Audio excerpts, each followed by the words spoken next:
지난 강해 시간에 오병이어 기적을 다루었습니다. 그리고 이 오병이어 기적이 있은 이후에 예수님이 제자들과 함께 건너편 벳세다 지역으로 이동을 하셨죠.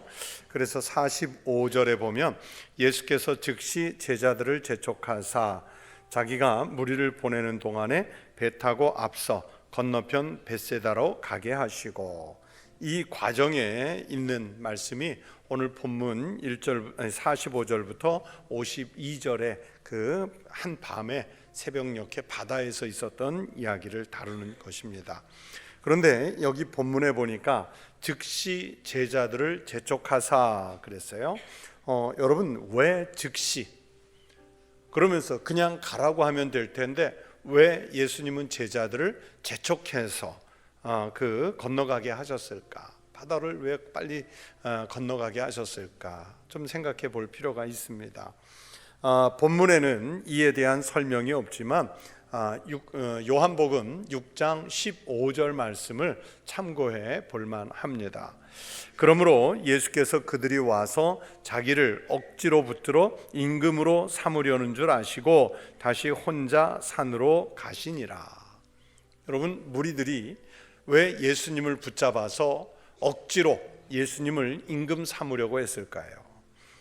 오병이어 기적이 있었다고 말씀드렸죠.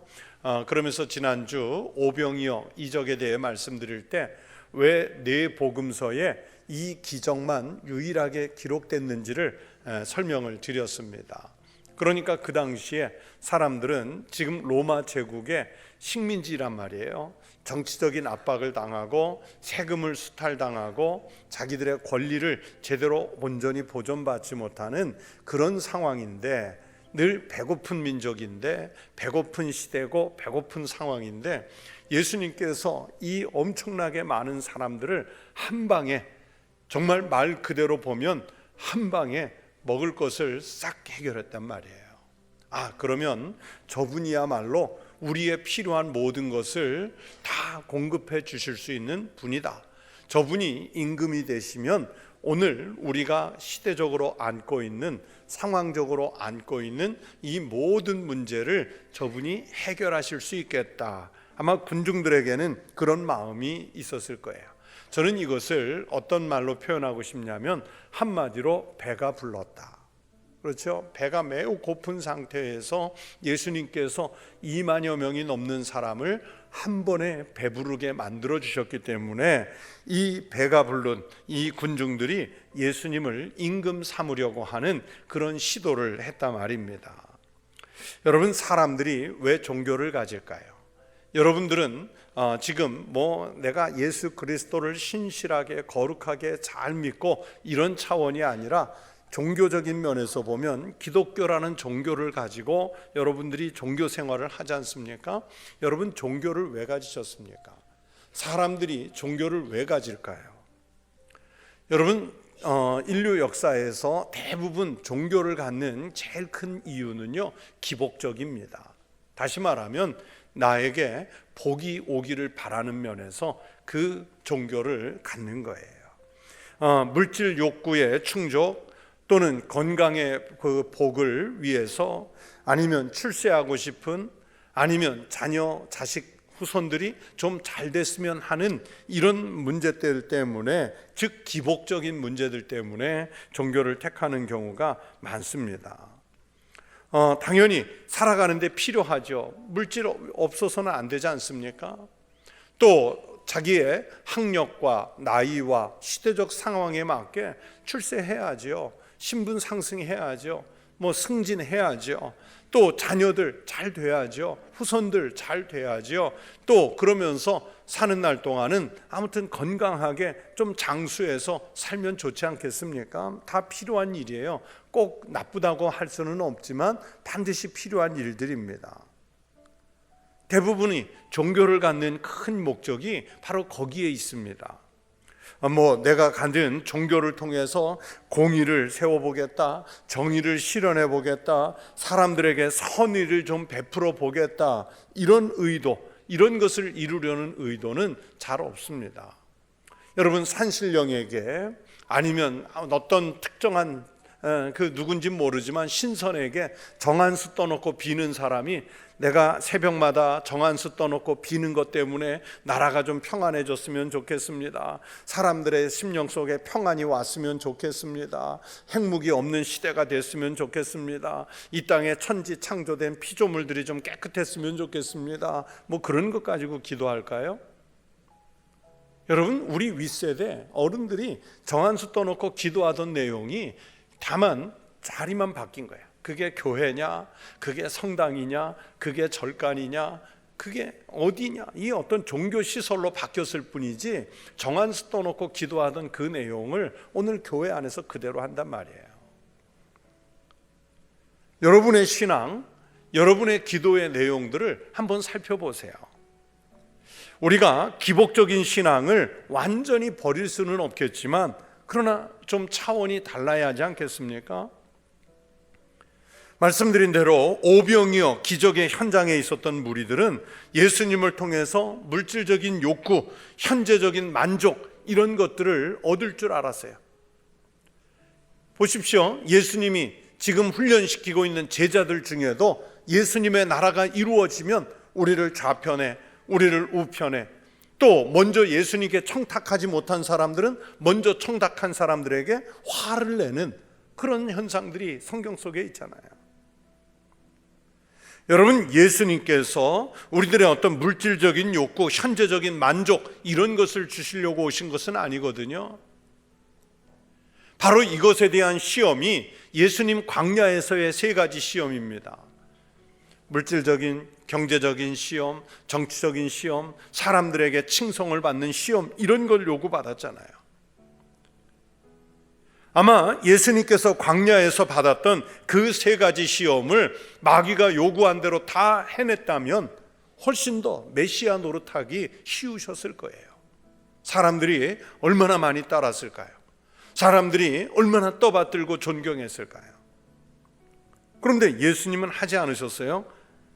예수님은 영적인 만족, 하나님 나라를 가져다 주기 위해, 즉 우리의 그 진홍같이 붉은 죄를 씻어서 양털같이 희게 해주시려고 하는 그것 때문에 성육신 하신 것이지, 우리에게 어떤 물질적인 욕구를 채워주고 우리들의 어떤 현세적인 만족을 감당케 하시려고 예수님께서 오신 것은 아니란 말입니다. 그런데 그 오병이어 기적의 현장에 있었던 사람들, 예수님의 의도를 모르니까 예수님 말씀을 통해 하나님 나라를 배우겠다는 마음을 갖고는 왔지만 지금 눈앞에 펼쳐진 이 세속적인 현상을 보고는 이제 예수님을 억지로 잡아서 임금 삼고 싶은 마음이 있었던 거예요. 그래서 예수님은 제자들을 재촉해서 즉시 떠나게 하시지 않았을까? 그리고 예수님은 혼자 이 문제에 부딪혀서 산에 기도하러 올라가시지 않았을까? 우리가 얼마든지 그렇게 생각해 볼 수가 있어요. 예수님 자신은 요한복음 6장 15절에서도 그렇고 오늘 본문 46절에서도 무리와 헤어져서 따로 산으로 기도하러 가시죠. 무리를 작별하신 후에 기도하러 산으로 가시니라.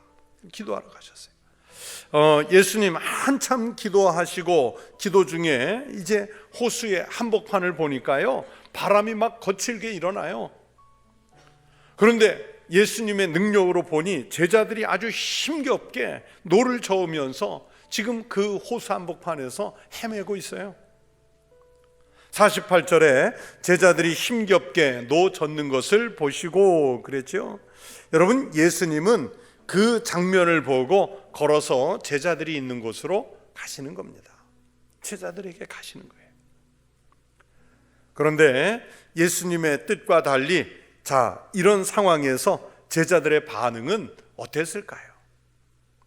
제자들을 생각하지 말고요, 지금 호수 한복판에서 아주 깜깜한 새벽에 지금 막 풍랑이 일어나는 상황에 여러분이 놓여 있는데 그 상황에 지금 이 장면을 한번 마음속으로 생각하면서 보세요. 제자들의 반응이 우리의 반응이고 우리가 보일 수 있는 반응이 곧 제자들이 지금 성경 속에서 보이고 있는 반응이란 말입니다. 자, 이런 상황에 제자들은요, 유령인 줄 알고 놀라는 거예요. 당연히 소리 지를 수밖에 없죠. 우리는 그냥 가다가 뭐 하나만 툭 튀어나와도 엄마야 하고 놀라는데, 깜짝이야 하고 놀라는데, 또 아이나 뭐 가족이 누군가가 골목에 숨었다가 꽝 하고 뛰어나와서 깜짝 놀래키면 아유 행복해라, 즐겁다, 나 행복하게 해줬다, 그런 것보단 등짝 한 대 때리고 싶은 마음이잖아요. 그게 우리 마음이잖아요. 지금 제자들은요, 이 상황에서 예수님 유령인 줄 알고 놀래요. 소리 지를 수밖에 없습니다. 49절에 제자들이 그가 바다 위로 걸어오심을 보고 유령인가 하여 소리 지르니. 한번 소리 질러 볼까요? 얼마나 놀랐는지. 여러분 같으면 어떻게 지르겠어요? 엄마야 하겠어요? 아니면 귀신아 물러가라 하겠어요? 아니면 배에 올라와서 나하고 한번 싸워보자 그러겠어요? 어떤지 모르지만 아무튼 유령으로 본 거예요. 그러니까 깜짝 놀라 소리 지르는 거예요. 이 반응은요, 지극히 당연한 본능적 반응이죠. 우리도 충분히 그럴 거예요. 제자들, 아유 믿음 없이 뭘 깜짝 놀라고 그래. 여러분 제자들 탓하지 마세요. 우리도 똑같을 거거든요. 아니 우리가 더 할 거예요. 그래서 이것을 오늘 본문은 뭐라고 정리했냐? 50절에 그들이 다 예수를 보고 놀랍니다. 좋아서 놀랐을까요?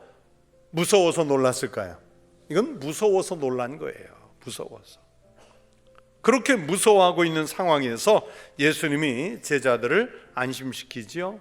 50절 뒤로 안심하라, 내니 두려워하지 말라. 그리고 예수님께서 제자들이 탄배에 오르십니다. 그러자 그 순간에 바람이 그치고 그 거세게 집어삼킬 듯이 풍랑이 일던 호수가 잔잔해졌습니다. 자, 지금 바람이 그치고 호수가 잔잔해지니까 이런 전개에 대해서도 제자들이 또 놀래요. 51절에 제자들이 마음에 심히 놀라니, 그러죠. 놀라는 거예요. 아까는 유령인 줄 알고 무서워 소리 지르면서 놀랐는데 이번에는 예수님이 배에 타시니까 바람도 그치고 풍랑도 잔잔해지고 그분이 우리와 함께 있다는 것 때문에 놀라는 거예요. 즉 예수님의 그 능력에 지금 놀라고 있는 거예요.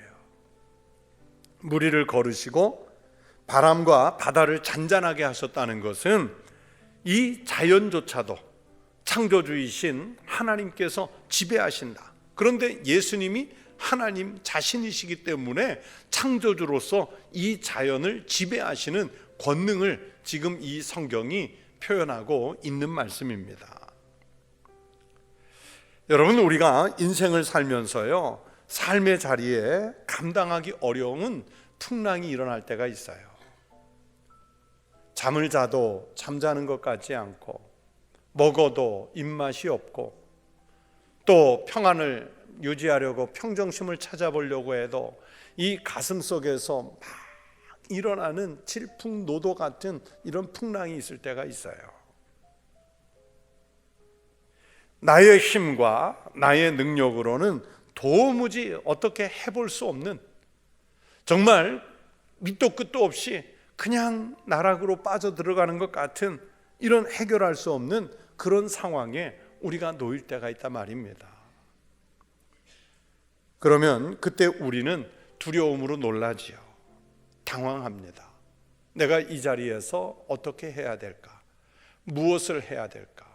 출구는 어디에 있을까? 이런 것들을 생각하면서 우리가 당황을 하죠. 만약에 그런 상황에 놓인 우리를 주님이 찾아오셨다면 주님은 그러면 우리에게 무엇이라고 말씀하실까요? 요즘 성경을 많이 읽고 있지만 성경을 읽으시면서 느끼셨는지 모르겠는데, 여러분 성경은 자세히 읽으면 대부분은요 명령형의 말씀으로 되어 있다는 것을 알 수 있습니다. 하나님께서 주시는 말씀들이기 때문에 뭐 권면하고 또는 권고하고 그런 내용보다 단호하게 명령형으로 우리에게 말씀을 주세요. 성경에서 그 창세기부터 계시록까지 명령형이 제일 많은데, 그러면 성경에서 말씀하는 그 많은 명령 중에 어떤 내용의 명령이 가장 많을까요? 하나님께서 반복적으로 제일 많이 횟수를 따졌을 때 많이 하신 명령, 이 내용을 알아야, 그래야 우리가 그 명령을 잘 지킬 수 있을 것 아니겠습니까? 여러분, 사랑하라는 명령일까요? 전도하라는 명령일까요? 아니면 기도하라는 명령일까요? 하나님 앞에 나와 제사 또는 예배 잘 드리라는 명령일까요? 아닙니다. 아니에요. 그러면 세상에 나가서 살 때 행실을 좀 온전하게 해라, 윤리적으로 살아라, 교만하지 말라, 과연 이런 명령일까요? 겸손해라, 이런 명령일까요? 아닙니다.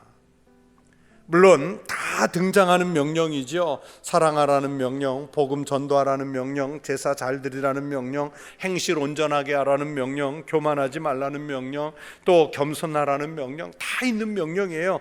그런데 이런 어떤 명령보다도 자주 말씀하는 하나의 명령, 하나님께서 아주 강하게 하시는 명령, 뜻밖의 하시는, 많이 하시는 말씀은 이것입니다.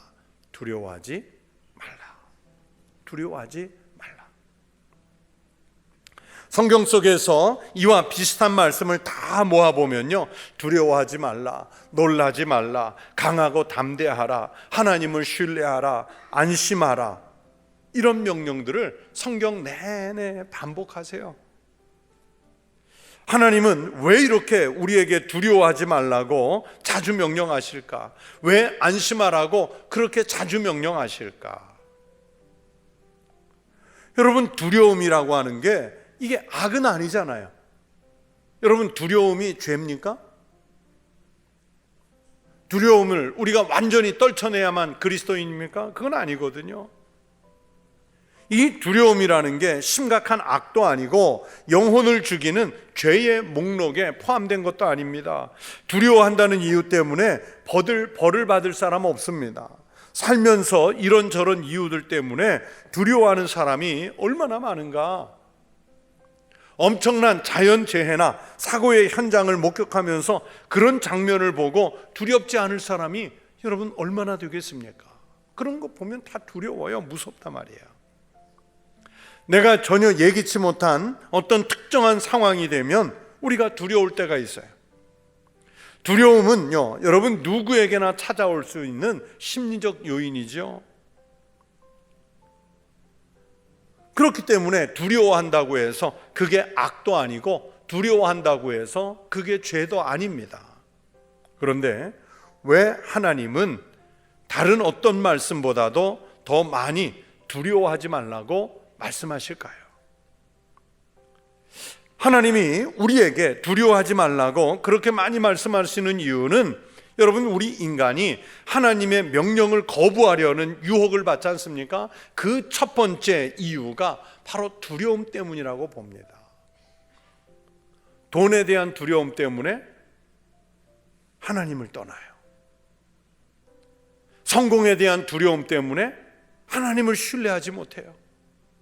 질병에 대한 두려움 때문에 영적 건강보다 육신의 건강에 더 많은 신경과 관심을 기울여요. 자녀 걱정에 대한 두려움 때문에 자녀에게 영혼을 케어해 주기보다는 오히려 하나님 말씀에서 벗어나는 것을 그저 바라만 보는 그런 일들이 비일비재하지 않습니까? 오늘 우리가 읽은 이 성경의 말씀을 보시면 예수님께서 캄캄한 밤에 갈릴리 호수를 걸어오시죠. 이런 상황에서 마태복음 14장 26절에 제자들이 깜짝 놀라서, 오늘 본문과 비슷해요, 유령이라 하며 무서워하여 소리 지르거늘 이라고 말해요.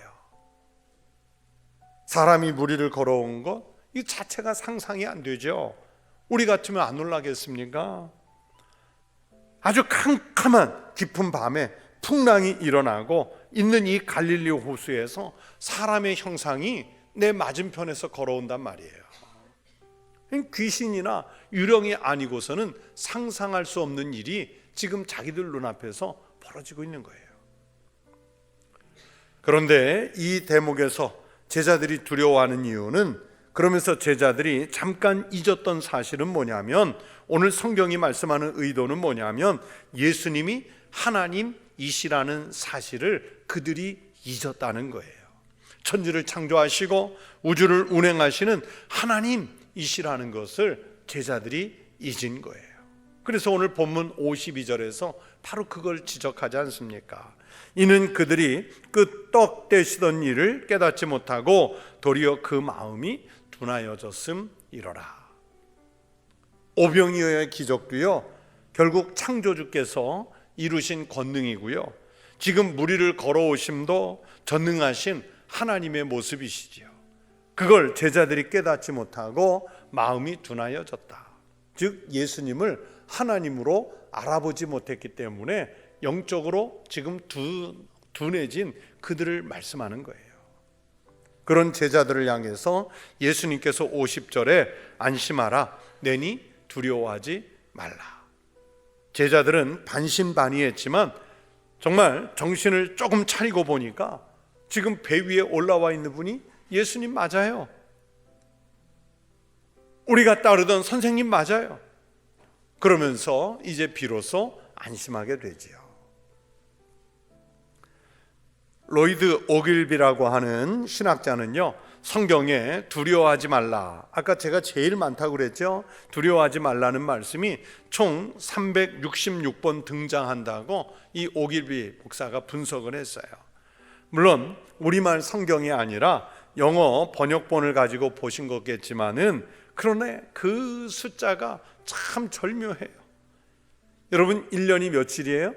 365일. 그래서 이 오길비 목사님은 1년 365일 매일 두려워하지 말고 살라는 하나님의 은혜에다가 거기에 윤년이 낀 날까지 계산해서 366일 되는 해가 있기 때문에 하나님이 성경 속에 두려워하지 말라, 안심하라 하는 말씀을 366회를 넣으셨다는 거예요. 참 동의가 되는 말씀입니다.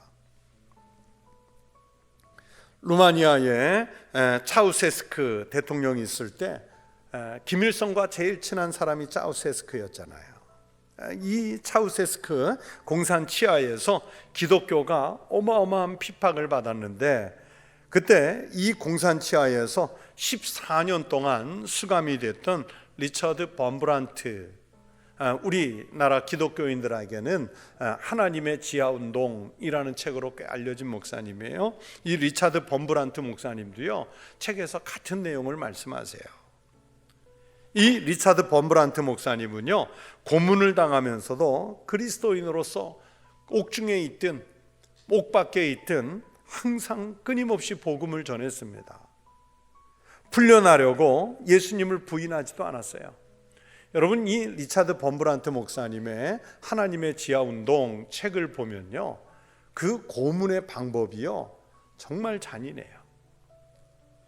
잠을 안 재우려고 그 못이 박혀있는, 못이 그 빼쭉빼쭉하게 솟아있는 상자에 넣어놓고 그 범브란트 목사님을 세워놓는 거예요. 졸면, 그래서 몸이 기울어지면 못에 찔려요. 흔한 물고문, 불고문, 손톱, 발톱 빼는 거, 이런 것들은 흔한 고문 중에 하나로 그렇게 시켰어요. 그런 고문을 당하면서도요, 풀려나려고 예수님을 부인하지 않았어요. 이 두렵고 끔찍한 핍박에도요, 믿음을 지켜냈어요. 그러면서 리처드 범브란트 목사님은 전 세계에 올바른 신앙이 무엇인지 가르쳐 주신 분이세요. 그런데 이런 그 삶을 살아낸 이 범브란트 목사님이 어떻게 그것을 이겨낼 수 있었느냐? 고백하기를, 하나님께서 내게 두려워하지 말라, 놀라지 말라, 이 말씀으로 이겨냈다는 거예요.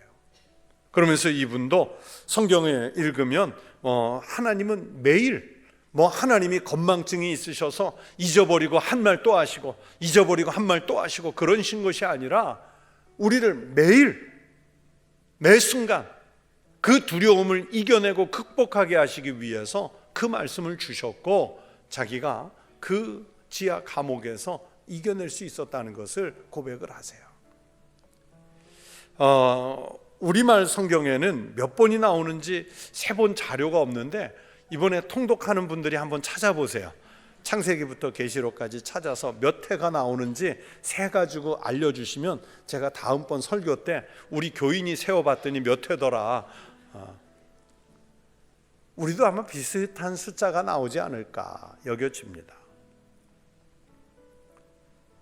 오늘 바다 위에서 지금 이런 일이 벌어지고 있어요.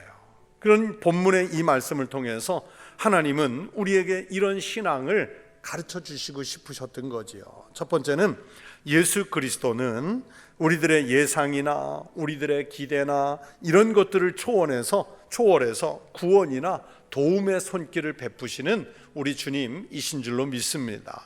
여러분, 풍랑이 있는 바다 한복판에서 제자들은요, 예수님이 지금 함께 계시지 않아서 예수님의 도움을 받을 수 없을 것이라고 생각하고 있지 않습니까? 그러나 예수님은 그 상황에서 기도 중에 지켜보고 계셨고 마침내는 무리를 걸어와서 제자들과 함께 계셔 주시지 않습니까?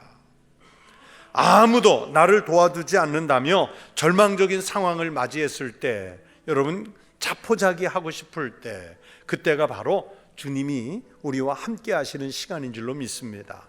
그 상황이 바로 주님이 내 곁에 오셔서 함께 머물러 주시는 은혜의 때인 줄로 믿습니다.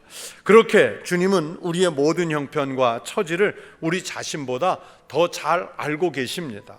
오늘 나의 삶에 우리 주님이 함께 하심을 믿는 성도 되시기를 축원합니다. 또 두 번째는 이런 위기의 상황에 빠질 때일수록 주님으로부터 받은 은혜를 잊지 마십시오. 그 은혜를 기억해야 됩니다. 여러분, 불과 몇 시간 전에 있었던 오병이어 기적을 잊은 그 제자들의 모습, 그래서 둔해진 그 제자들의 모습이 여러분 우리들의 모습 아닙니까? 하나님 은혜 안에 있다 하면서도요, 매일 하나님의 은혜를 잊어버리는, 하나님의 권능을 잊어버리는 그 둔해진 사람들이 제자들만입니까? 우리는 아닌가요? 여러분, 출애굽할 때 이스라엘 백성들은요, 매일 하나님의 기적 속에 살았어요.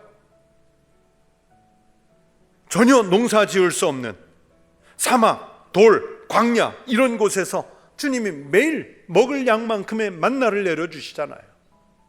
물이 없다고 원망하고 있을 때 반석을 쳐서 물이 솟게 하시고 쓴 물을 단물로 바꾸어 주시잖아요. 고기 먹고 싶다고 할 때 땅에 고기가 쌓여서 한 달간 이상 먹을 수 있는 고기를 제공해 주시잖아요. 르비딤에서 강한 아말렉족과 전쟁을 할 때 그들의 전력으로는 전혀 이길 수 없는데 하나님께서 그 태양을 중천에 머물러 있게 하심으로써 르비딤에서 아말렉과 싸워 이기게 하시잖아요. 그들이 갈 바를 알지 못하고 길을 갈 때에 앞에서 구름기둥 또 불기둥 펼쳐서 길 잃지 않고 헤매지 않고 온 이스라엘이 그 집중해서 같이 갈 수 있게 하시잖아요. 그러니까 매일 매 순간 하나님의 기적 속에 사는 거예요. 그런데 그 광야에서 이스라엘 백성들의 반응은 어떻습니까? 매일 하나님께 불평을 쏟아내고 원망을 쏟아내요. 출애굽의 역사가, 민수기의 역사가 그걸 증명하잖아요. 우리도 예배당 안에 있자, 하나님 앞에 예배드린다, 주님이 나의 길이시요 진리시요 나를 이끌어 가십니다, 말은 그렇게 하는데 우리는요, 하나님 앞에서 뿐만 아니라 사람들 앞에서 얼마나 많은 원망과 불평을 쏟아냅니까? 그건 주님의 은혜를 잊은 거예요. 지금 풍랑이는 그 바다 배전에서 주님이 조금 전에 오병이어 기적을 통해, 아니 그 이전에 다양하게 베풀었던 다양한 이적들에 대해 지금 제자들이 잊어버렸기 때문에 두려워하고 있는 상황이에요. 은혜를 그렇게 잊으면 안 됩니다. 주님의 은혜를 잊으면 회의적인 신앙에 빠지게 돼 있어요. 염세주의자가 되는 거예요. 그렇기 때문에 어떤 어려운 상황이 오면 올수록 그때 주님으로부터 지금까지 받은 은혜, 받은 복을 헤아려 보시는 은혜를 잊지 않는 성도 되시기를 축원합니다. 자, 이제 그 바다에서 밤새 있었던 일이 지나고 53절부터 56절 보면 이제 예수님과 일행이 이제 건너편 게네사렛이라는 동네에 이르는 얘기가 나오죠. 이 게네사렛이라는 동네에 이르러서 내렸을 때 그 지역 사람들이 예수님을 알아봐요. 그러면서 온 동네를 다니면서 병자들을 막 이끌어내는 장면이죠. 얼마나 급히 다녔는지 55절에 보면 그 온 지방으로 달려 돌아다니며 라고 했고요. 예수께서 어디 계시다는 말을 듣는 대로 병든 자를 침상째로 메고 나왔다고 오늘 성경이 말씀하세요. 그리고 예수님 지나가시는 길목마다 병자를 시장에 두고, 왜 병자들을 시장에 뒀을까요? 고대 중근동에서는요, 그 자선의 그 손길이 필요한 사람, 아니면 긴급하게 구호나 또는 질병 치유가 필요한 사람들을 시장에 데리고 나와서 뉘어놓으면 어떤 선견자나 예언자나 능력자가 지나갈 때 그분에게 자비를 구하는 거예요. 그래서 그분이 돌아보고 이제 기도를 해준다든지 위로를 해준다든지 그러기를 바라는 마음으로 내다 놓는 거거든요. 지금 예수님 지나가시는 길목에 시장마다 그렇게 한 거예요. 예수님이 만져주시도록 요청하죠. 그랬더니요, 여러분 그 결과가 뭡니까? 손을 대는 자는 일부 성함을 받더라. 제 말이 맞나요? 아니요. 어떻게 됐습니까? 손을 대는 자는 다 성함 받았다. 성함을 얻으니라 말씀하잖아요. 이 말씀을 볼 때 여러분 지금 6장의 마지막 부분이지 않습니까? 6장이 매우 긴 본문이에요. 그런데 이 6장을 시작할 때 1절부터 6절에 보면 예수님이 고향 나사렛을 찾아가셨죠. 그런데 나사렛에서 동네 사람들이 아유, 우리 동네 출신 예수가 세상에 큰 일, 선한 일, 병자 고치는 일 한다고 동네 앞에 동구 밖에다가 현수막 걸고 맞이했던가요? 어떻게 했나요? 오히려 예수님을 배척했어요. 고향 사람들은 예수님을 믿지 않고 배척했어요. 그래서 고향에 가셨을 때 어떤 기록이 있습니까? 6장 5절에 보면 거기서는, 즉 고향 나사렛에서는 아무 권능도 행하실 수 없었다. 즉 기적이 없었다. 기적을 베풀고 싶은 마음 자체가 없는 거예요. 그런데 6장 시작할 때는 그렇는데 6장을 마무리하는 이 본문에서는 나사렛이라는 동리와 대비되게 예수님이 오신 줄을 알고 막 사람들이 소문을 내고요. 그러면서 병든 자를 데리고 나왔고요. 예수께 그의 옷가에라도 손을 대게 하시기를 간구하니 손을 대는 자는 다 성함을 얻으니라. 즉 엄청난 기적을요, 온 동네가, 온 도시가 함께 경험하는 이적을 맛보는 거예요. 이적을 맛보는 거예요. 지금 게네사렛은 예수님 때문에 난리가 났어요. 이 지역 사람들의 열정적인 신앙을 알 수 있는 대목이지요.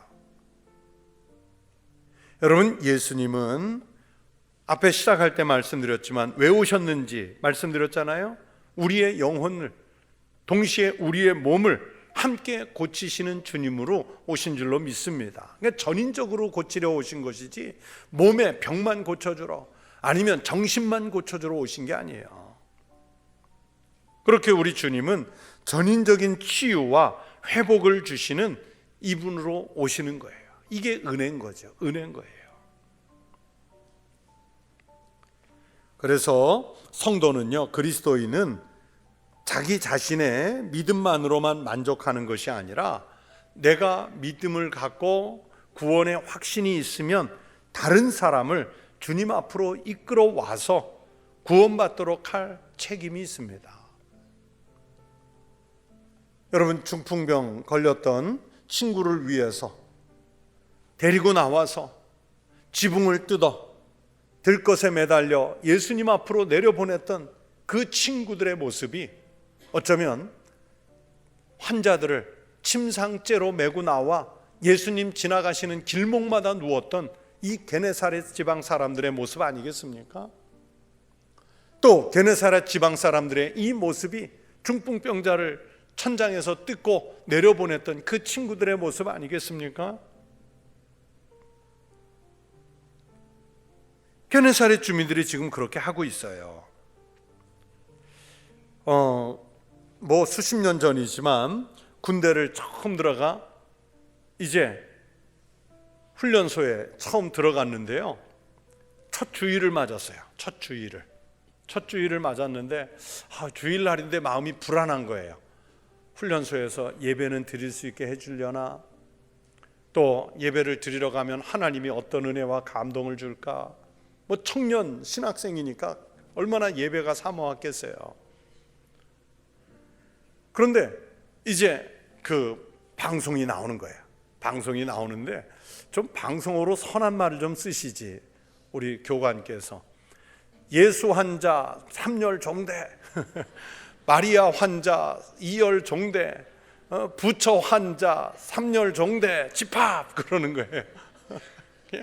훈련복 입고 막 뛰어나갔더니 앞에 조교들이 있으면서 예수 환자 2줄에 3열 종대, 앞에서부터 앉아번호, 마리아 환자 여기서 2열 종대 앉아번호, 부처 환자 이쪽에 앉아서 3열 종대 앉아번호 하는 거예요.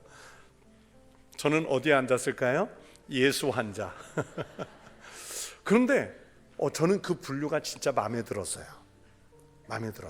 그래, 우리 영혼이 다 환자인데 저 조교는 신앙도 없으면서 어떻게 이걸 알았을까? 환자예요. 우리가 다 환자란 말이에요. 그런데 마리아 환자, 부처 환자 찾아간 사람들은 이건 못 고쳐. 그 영혼을, 그 심령을 제대로 고치려면 누구 환자가 돼야 돼요? 예수 환자 돼야 되는 거예요. 나는 그래서 훈련소 첫 주일날 그 분류가 지금도 그 선하고 마음에 들어요. 여러분 다 예수 환자예요 지금. 예수 환자. 우리는요, 그 얘기는 뭐냐면 다 고침을 받아야 할 대상인 거예요. 그러면 고침받을 대상을 방 안에 들여놓고 안 돌보면요, 욕창 생깁니다. 영원히 욕창이 생기는 거예요. 아무리 누워있는 환자라도요, 자꾸 뒤집어 주고 또 주물러 주고 닦아주고 그래야 되는데, 그런데 그런 정도의 케어가 아니라 데리고 나와서 예수님 앞에 놓으면 살려주시고 고쳐주신대잖아요. 그럼 그들을 불러내야죠. 지금 게네사렛 지방 사람들이 그렇게 해서 다 손댄 사람마다 성함을 얻게 했는데 우리는 어떻게 하나요? 영적 욕창에 걸려도 신경 쓰지 않고 집안에 동네에 그냥 놔두고 있지 않습니까? 불러내야 돼요. 다니엘서 12장 3절에 말씀이 있습니다. 지혜 있는 자는 궁창의 빛과 같이 빛날 것이요, 많은 사람을 옳은 대로 돌아오게 한 자는 별과 같이 영원토록 빛나리라. 여러분, 하늘에서 그 하나님 나라에서 영혼이 별과 같이 반짝반짝 빛나게 하고 싶으세요? 그러면 지금 게네사렛 지방 사람들이 했던 것처럼 방구석에 자기만의 어떤 심령의 그 감옥 속에 갇혀 있는 사람들을 끌어내세요. 예수님 앞에 데려다 놓으세요. 예수님께서 만져주시도록, 성령님께서 위로하시고 격려하시고 내주하시도록 끌어내주세요.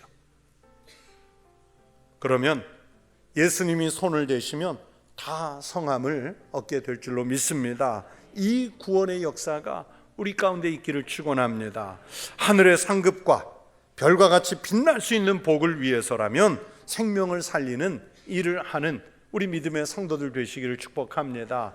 그래서 나의 영혼만 구원받는 것이 아니라 게네사렛 지방 사람들처럼 다른 이들의 영혼까지 더불어 살리는 이 생명 구원의 역사가 우리 가운데 있기를, 우리 교회 가운데 있기를, 이 시대 가운데 있기를 주의 이름으로 축원합니다. 기도하겠습니다. 하나님 아버지, 감사합니다. 저희들을 하나님 앞에 나오게 하시고 그리스도 예수께서 만져주심으로 두려움 없이 놀라지 않고 안심하며 살아갈 수 있는 그 평안을 허락해 주셔서 감사합니다. 뿐만 아니라 내 영혼이 구원받은 것을 감격을 알기에 아버지 하나님, 그리스도 없이 살아가고 있는 우리 가족들, 우리 동료들, 우리 이웃들 다 불러내서 주님 앞에 데리고 나와 주님께서 손대어 만져주시면 다 성함을 얻는 그 생명 구원의 역사가 일어나게 하여 주시옵소서. 우리가 살면서 예기치 못한 환난, 두려움, 풍랑, 바람, 사망에 대한 공포 이런 것들이 밀려올지라도 하나님, 우리 주님이 우리와 함께 하시면 안심하고 두려워하지 않고 이길 수 있는 힘 있는 능력으로 살게 하여 주시옵소서.